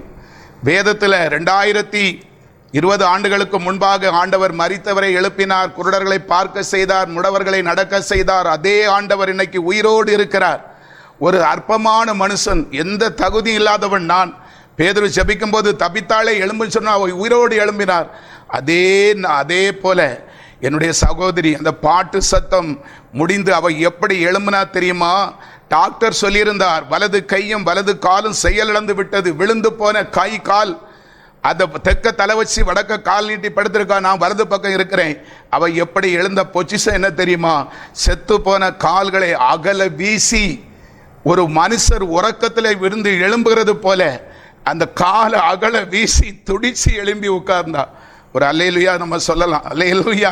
அன்பானவர்களே, உண்மையிலே பாஸ்டர், அவ என்னை பார்த்து அவன் நோய் பிடிச்சவ மாதிரியா பேசுறா, திடாகாத்திரமா பாக்குறா. நான் முழங்கால் படிப்பட்டு இருக்கிறேன். தம்பி நீ செபித்து இருக்கிற, என் சகோதரிக்கு யாராவது செபிக்கிறவங்கன்னா ரொம்ப சந்தோஷப்படுவா. நீ செபிக்கிறியா தம்பி, ஆண்டவர் உன்னை ஆசீர்வதிப்பார், நீ நல்லா இருப்பான்னு சொன்னாள். சொன்ன வாயில பாக்குறா, இடது பக்கம் குளுக்கோஸ். அவ்வளவுதான், ஒரு இழுப்பு கோபம், டகார்னி குளுக்கோஸ் பாட்டில் உழுது. அவள் அழ ஆரம்பிச்சா, துடிச்சு விரால் துடிக்கிறது போல கோமால கடந்தவள் துடிச்சு அழுகிறா. எனக்கு என்ன ஆச்சு, ஏன் என்னை ஆஸ்பத்திரிக்கு கொண்டு வந்திருந்தார்? என்ன, என்னுடைய சகோதரி ஒரு பொருத்தனை செய்திருந்தாள். ஆண்டவரே, என் ஜீவன் உள்ள நாளெல்லாம் நான் மாத்திரை எடுக்க மாட்டேன்னு சொல்லி நான் அப்படி ஒரு பொருத்தனை பண்ணியிருந்தேன். எனக்கு என்ன ஆனாலும் ஆகட்டு, நான் செத்தா சாகுறேன், என்னை ஏன் ஆஸ்பத்திரிக்கு கொண்டு வந்தான்னு சொல்லி என் சகோதரி ஆள ஆரம்பித்தா. இதுக்கடல டாக்டர் வந்து நிற்கிறார். அந்த நர்ஸு புள்ள டாக்டரை கூப்பிட தான் பேருக்கு. காலையில் 10 மணிக்கு, ஐயா உங்கள் சகோதரி பிழைக்க மாட்டான்னு சொன்னார் டாக்டர். அதே நேரத்தில் அவர் அப்படியே பார்க்குறாரு, உயிரோடு நிற்கிறா. என் சகோதரி அந்த ஆஸ்பத்திரியில் நிற்கிறது, நெருப்பில் நிற்கிறது போல. அவன் அங்கே இங்கேயும் வெளியே ஓடுறதுக்கு பார்க்குறான். பாத்ரூம் கதவெல்லாம் போய் திறக்க சொன்னா, இவரு பிடிங்க பிடிங்க கீழே விழுந்துருவா. ஏன்னா 2 நாள் கோமால இருந்தா, உணர்வு இல்லாமல். அப்படி அவர் சொன்னோடனே அவள் அப்படியே சகோதரி திரும்பி பார்த்தாள். அவரது கழுத்தில் ஸ்டெத்து போட்டிருந்தார். டாக்டர் என்பதை அவருக்கு கிறிஸ்தவர்னே அவர்களுக்கு தெரியாது. அவர் சொன்னா, ஐயா நாங்கள்லாம் ஆண்டவருடைய பிள்ளைகள், இயேசுவின் பிள்ளைகள், நாங்கள் வியாதிசர்கள் அல்ல. என் தம்பிக்கு கொஞ்சம் முட்டாள், அவன் தெரியாமல் ஆஸ்பத்திரி கொண்டு வந்து நான் உடனே வீட்டுக்கு போகணும், என்னை வீட்டுக்கு அனுப்புங்க. அவர் திகைச்சு போனார். உண்மையிலே அந்த அந்த படிக்கட்டு, அவர் பின்னால் ஒரு வழி போட்டிருந்தாது, அது எனக்கு தெரியாது. நான் படிக்கட்டு வழியாக தான் ஏறினேன். இனி அந்த படிக்கட்டில் இறங்கணும். அது பழைய காலத்து படிக்கட்டு தூக்கலாக இருக்கும். ஒரு மனுஷன் ஏறியெல்லாம் இறங்க முடியாது, தலாத்து விழுந்துறது போல இருக்கும். 2 நாளாக கோமால இருந்தவா அந்த பக்கம் இறங்கிறதுக்கு போறா. நான் ஓடி போய் மெல்ல தாங்கினேன். பாஸ்டர் அவ சொன்னா, தொடாதல, என்ன தொடாத, கோபத்தில். நான் நினைச்சேன், ஆண்டவரே உயிரை கொடுத்தீரு, கழுத்து முறிஞ்சி கிளை விழுந்து செத்து போகக்கூடாத. ஆனாலும் எனக்கு ஒரு நம்பிக்கை வந்தது, ஜீவனை கொடுத்த ஆண்டவர். அவ அந்த படிக்கட்டில் எப்படி இறங்கினா தெரியுமா? அதிசயம். ஆண்டவர் அதிசயம் செய்கிறவர். சிறு பிள்ளை போல கட கட கடன்னு இறங்கினா. நான் இவ்வளவு அந்த பாட்டியம்மா சொன்னது போல எல்லாம் மாடு போல இருக்கிறல, உனக்கு அறிவில்லையா, நம்ம தெய்வத்தை எரிக்கலாமா உடைக்கலாமான்னு சொன்னது போல இவ்வளவு பெரிய உடம்ப வச்சுட்டு அவ இறங்கி ஒரு 2 நிமிஷத்துக்கு பிறகு தான் நான் கீழே வந்தேன். அதிசயம் செய்கிறவர் நம்முடைய ஊர் மக்கள் மத்தியில் ஒரு பெரிய ஜீவனுள்ள தேவன் நிரூபித்தார். அதே இன்னும் அது முடிச்சிறேன், இவ்வளவு முடிச்சிறேன். அங்க போனா பாடி போகுது. கிட்டத்தட்ட 1:15 மணிக்கு 1:20 ஆகுது. எல்லாரும் கூட்டம் கூடி துட்டிக்கு வந்திருந்தார்கள் கேள்விப்பட்டு. ஆமாம், 3 ஊர் ஜனங்கள், அருகுவேளை, பாத்தியார் வேளை, பள்ளி வேளை, வடசேரி, எஸ்எம்ஆர்வி எல்லாம் வந்து கூடி விட்டது. இங்க பாடி வரும்னு பார்த்தா மனுஷி போறா. நான் இது கடையில் சொன்னேன், அக்கா இப்படி இப்படி விஷயம், நீ இறந்து போனான்னு சொல்லி இங்கே வெறும் கூட்டம் கீழே என்ன, ஆமாம் வந்து பாரு சொல்லி. என் ஆண்டவருடைய அன்பை பாருங்கள் பிரியமானவர்களே. நான் என் ஆண்டவர்கிட்ட சொல்லியிருந்தேன், அந்த சங்கீதம் 35வது சங்கீதம் 26வது வசனம், ஆண்டவரே மரித்து போவா என்று ஊரே சொல்லுகிறது. ஆனால் இன்னைக்கு இந்த பொல்லாத அறிவில்லாத ஜனங்கள் மத்தியில் ஒரு மேன்மை நீங்க தரணும். என் ஆண்டவர்கிட்ட நான் சொன்னதை இன்னைக்கு நம்ம ஜெபம் பண்றோம், அழுது புரண்டு உள்ள நொறுங்கி செபிப்போம். நம்ம செபித்த ஜெபத்தை மறந்துடுவோம். அந்த ஜெபத்தை ஆண்டவர் ஒருபோதும் மறக்க மாட்டார். என் மகன் சொல்லியிருக்கிறான், அவர் அதை நினைவில் வச்சு செய்தார். காலையில் 10:15 மணிக்கு கூடின கூட்டம் 1:15 வரைக்கும் அந்த கூட்டம் அப்படியே இருந்தது. பரிகாசலாம், நிந்திக்கலாம், அவமானப்படுத்தலாம், நம்ம தெய்வத்தை விட்டு இயேசு கிட்ட போன கனகத்தை பரிகாசம் பண்ணலான்னு கூடின கூட்டம் தட்டில் இருக்குது. இப்போ பாடி வரும்னு பார்த்தா மனுஷி போய் இறங்குறா. அந்த வீட்டு ரோடு சைடு வீடு இறங்கிச்சு. எல்லாருக்கும் அதிர்ச்சி. தட்டுக்கு தகவல் போகிறது. தட்டில் இருக்கிறவங்க, பொன்னம்மா வந்தாச்சா? என் சகோதரிக்கு எங்கள் பாஸ்டர் எஸ்தர்னு பேர் விட்டுருக்காங்க, எங்கள் அப்பா விட்ட பேர் பொன்னம்மா. பொன்னம்மா வந்தாச்சா? வந்திருக்கா? அங்கேருந்து தகவல் வருது, வந்தாச்சுன்னு சொல்லுங்க. வந்தாச்சுன்னு சொன்னால் பாடி, வந்திருக்கான்னு சொன்னால் அது மனுஷி. அப்படி தானே அவங்க குழப்பத்தில் வந்தாங்க. காலையில் பாஸ்டர் என் உள்ள நொறுங்கி தேற்றுகிறவர்களுக்காக காத்திருந்தேன். வேதம் சொல்லுகிறது, சங்கீதம் 69, 19, 20, தேற்றுகிறவர்களுக்காக காத்திருந்தேன், ஒருவரையும் காணோம், பரிதவித்திருந்தேன், எல்லாரும் என்னை பரிகாசம் பண்ணினார்கள். அதே 1:15, 1 மணி 20 நிமிஷத்தில் தலையில் கவிழ்ந்த இடத்தில் என் தலையை நிமிர செய்தார் என் ஆண்டவர். சகல ஜனங்களுக்கு முன்பாக என்னை உயர்த்தினார். எல்லாரும் வெட்கப்பட்டு கூனி குறுகி போனாங்க. என் தேவன் ஆமா அப்படி நீங்க ஊழியத்துல அப்படி டான் ஆயிட்டீங்களா? அப்படியே டான் ஆகி கர்த்தருடைய கிருபையினால 8ஆம் வகுப்பு தான் படிச்சிருக்கிறேன் பாஸ்டர். ஒன்னு சொன்னா ஒன்னு மறந்துடுவேன். கர்த்தர் அந்த கிருபையை கொடுத்திருக்கிறார், வரங்களை கொடுத்திருக்கிறார். எங்களை குடும்பமாக 4 பேரையும் அபிஷேகம் பண்ணி இருக்கிறார். என் மனைவிக்கு தீர்க்க தரிசனம் கொடுத்திருக்கிறார். நாளைக்கு ஒரு சம்பவம் நடக்குன்னா இன்னைக்கு அவ ஜபத்துல இருந்தா இன்னைக்கு பேசுகிறார். அதெல்லாம் நம்ம சொல்ல ஆரம்பிச்சோம்னா நேரம் ஆயிரும். ஆமா, பல எல்லா இடங்களிலும் எங்கெல்லாம் பயன்படுத்தி வருகிறார். ஆமா, குவைத்துக்கெல்லாம் போயிட்டு வந்துட்டேன் ஆண்டவருடைய மிகுந்த கிருபையினால. கிட்டத்தட்ட 95 பெரிய பெரிய சபைகள்ல கன்வென்ஷன் பேசுறதுக்கு கர்த்தர் கிருபை செய்திருக்கிறார். 1000க்கும் மேற்பட்ட சபைகளில் கர்த்தருடைய நாமத்தை மகிமைப்படுத்த அடிமைக்கு உதவி செய்திருக்கிறார். அவரே தெய்வம். உண்மையிலே எனக்கு என்ன சொல்ல போன என் சரீரமெல்லாம் வியாதி பாஸ்டர். சுகர் உண்டு, பிரஷர் உண்டு. சுகர் எல்லாம் ஒரு மனுஷனுக்கு வந்தா திரும்பி போகாதுன்னு சொல்லுவாங்க. ஆனா என்னுடைய வாழ்க்கையில அது காணாம போய்விட்டது. பிரஷர் கிடையாது. அந்த இடுப்புகளை வாத உளைச்சல் உண்டு, அது கிடையாது. ஆண்டவர் என்னை பார்க்கறதுக்கு கிழவனை போல இருந்தாலும் அந்த உள்ளத்துல ஒரு உறுதியான பலத்தை தந்து அவர் நடத்துறாரு. தொடர்ந்து இன்னும் நடத்துவார். தொடர்ந்து நாளிலும் ஜனங்கள் மத்தியில் உங்களுடைய சாட்சிகளை பகிர்ந்து கொண்டீங்க. மிகவும் ஆசீர்வாதமாக இருக்கிறது என்று சொல்லி நான் விசுவாசிக்கிறேன். ஏன்னா ஆண்டவர் எப்படிப்பட்டவர் என்பதை இப்ப ஜனங்களுக்கு அதிகமா போல்டா என்ன சரி அறிவிச்சிட்டீங்க. இனி இப்ப கூடுதலா சொல்ல வேண்டிய அவசியமே இல்லை. எல்லாருக்கும் தெரிந்துச்சு. ஆகவே ஜனங்களை பார்த்து நான் சொல்ல விரும்புவது என்னவென்றால், ஆண்டுடைய பிள்ளைகளே, உண்மையான ஆண்டவர் யார் என்று அறியாதபடிக்கு அந்நிய தேவர்கள் தான் முக்கியம், இதனால் தான் நாங்கள் பிழைக்கிறோம் என்று சொல்லி வைராக்கியமாக இருந்த ஜனத்தை, அந்த சகோதரரை ஆண்டவர் சந்தித்து உண்மையான தேவன் யார் என்பதை காண்பிப்பதற்காக சில சூழ்நிலைகளோடே நடத்த வேண்டியதாக இருந்தது. எப்படி நடத்தினாலும் சரி, இப்பொழுது ஒரே ஒரு சந்தோஷம், ஜீவனுள்ள தேவனை அறியும்படியான ஒரு பாக்கியத்தை ஆண்டவர் கட்டளையிட்டார். அதற்கு மேலாக ஆண்டவரை பிரஸ்தாபப்படுத்தும்படியாகவும் ஆண்டவருடைய நாமத்தினாலே அவருடைய வார்த்தைகளை அறிவிக்கும்படியாக அவருடைய வல்லமைகளை வெளிப்படுத்தும்படியாகவும் ஒரு நல்ல ஒரு ஊழியக்கார ஆண்டவர் தெரிந்தெடுத்திருக்கிறார். அப்போ இதை கேட்கிற தேவனுடைய பிள்ளைகளே, உண்மையான தேவன் இயேசு என்பதை நீங்கள் முழுமையாக அறிந்து கொள்ளுங்கள். அவரை தவிர வேறு தேவன் இல்லை. அவரை நோக்கி பார்த்தவர்கள் பிழைத்தார்கள். எந்த சூழ்நிலையாக இருந்தாலும் சரி, அவரை நீங்கள் தைரியமாக உறுதியாக பற்றி கொண்டீங்கன்னா அவரால் கூடாத காரியம் ஒன்றுமே இல்லை. உங்கள் வாழ்க்கையில் இருக்கிற சின்ன சின்ன சூழ்நிலைகள் எல்லாவற்றையும், வித்தியாசமான சூழ்நிலைகள் எல்லாம் மாற்றி நன்மையினாலும் கிருபையினாலும் உங்களை முடிசூட்ட வல்லமையுள்ள தேவனாக இருக்கிறார். இந்த ஆண்டு இந்த சாட்சியின் அடிப்படையில் உங்களை அதிகமாக ஆசீர்வதிப்பாரார். இந்த நாளிலும் கூட இந்த நிகழ்ச்சியில் வந்து சாட்சிகள் மக்கள் மத்தியில் பகிர்ந்து கொண்டு மக்கள் உங்களுக்காக ஜெபிப்பார்கள். நிச்சயமாக இந்த மக்களை எல்லாம் உங்கள்ட்ட நேரடியாக பார்க்க முடியாவிட்டும் ஒரு நாள் நாம் பரலோக ராஜ்யத்தில் எல்லாரையும் கண்டிப்பாக பார்ப்போம். ஆகவே கடைசியாக ஒன்று சொல்லி முடிச்சிடறேன். சரி, சீக்கிரமா. என் மகன் மரித்த மகனை எல்லாரும் என்ன சொல்லுவாங்க, ஒரு குடும்பத்தில் முக்கியமான நபர் இறந்து போனால் வெளிநாட்டில் உள்ள நபர் வர்றது வரைக்கும் அந்த பாடியை பதப்படுத்தி வைப்பாங்க. ஆனால் என் வாழ்க்கையில் மரித்து போன மகன் கடைசியாக நம்ம பார்க்க போகிறோம். இனி இந்த மகனை நம்ம பார்க்க முடியாதுங்கிற சூழ்நிலை இருந்தாலும் என் மகனுடைய அன்பு மகனுடைய சுதனுடைய முகத்தை நான் பார்க்கல. ஆனால் தேவன் எனக்கு சொல்லியிருக்கிறார், யோபு பக்தன் சொன்னது போல, அந்நிய கண்களால் அல்ல என் சொந்த கண்களாலே நான் பார்ப்பேன். அதுக்கு காரணம் நம்ம இன்னும் அது என்னுடைய மனைவிக்கு ஆண்டவர் கொடுக்குற பரலோக தரிசனம் அதெல்லாம் வச்சு அடிப்படையாக வச்சு உன்னுடைய நாட்களில் என்னுடைய நாமத்தை நீ மகிமைப்படுத்து, நான் உனக்கு ஜீவனை தருவேன், உன் ஆயுசு முடிஞ்சு வரும்போது நீனும் உன் மனைவியும் உன் பிள்ளையை காணலாம் என்கிற நம்பிக்கை என் மகனை நான் மறுபடியும் காண்பேன். நிச்சயமா. ஆமா, அன்னைக்கு நான் காணல. ஆனா பரலோக ராஜ்யத்தில் முதலாவது மரித்தவர்கள் அவனுக்கு ஆண்டவருக்குள் எழும்புவார்கள். காரணம், என் மகன் ரசிக்கப்பட்டு இருக்கிறான். அதை நான் சொல்லல. இந்த 11, 11, 12 புக்கில் எல்லாம் ஜீசஸ் கம்மிங் அந்த செல்லெல்லாம் ஆண்டவர் என் குடும்பத்தை ஆசீர்வதிப்பார்னு எழுதி வச்சு அவன் ரசிக்கப்பட்டு இருக்கிறான். டாலர்லாம் கலத்திட்டான். அதனால கிறிஸ்துவுக்குள் மரித்தவர்கள் அவரோடு கூட எழுந்திருப்பார்கள். உயிரோடு இருக்கிற நாங்களும் எங்க ஓட்டத்தை ஆண்டவரை மகிமைப்படுத்தி இந்த ஓட்டத்தை ஜெயத்தினப்படுத்தி என் மகனோடு வாழுவோம் என்கிற நிச்சயத்திலே நான் இந்த ஊழியத்தை சாட்சியாக, என்னுடைய மனைவியும் சாட்சி சொல்வார்கள். மனைவியும் பயப்படாமல். அன்பானவர்களே, இதை கேட்டுக்கொண்டு இருக்கிற உங்களுக்காக ஒரு செகண்ட் நான் சொல்ல ஆசைப்படுகிறேன். ஒருவேளை சாட்சி எப்படி சொல்வார்கள்? அதிசயம் நடந்தா சாட்சி. ஒருவேளை என் மகன் அந்த மரண கண்ணிலிருந்து பிழைத்தால், அந்த ஆபத்திலிருந்து கர்த்தர் விடுதலை தந்தார் என்று சாட்சி சொல்வார்கள். என் மகனை இழந்திருக்கிறோம். ஒரு மகனே இழந்து பெற்ற தாயும் தகப்பனும் சாட்சி சொல்வது அது நடக்காத ஒரு காரியம்.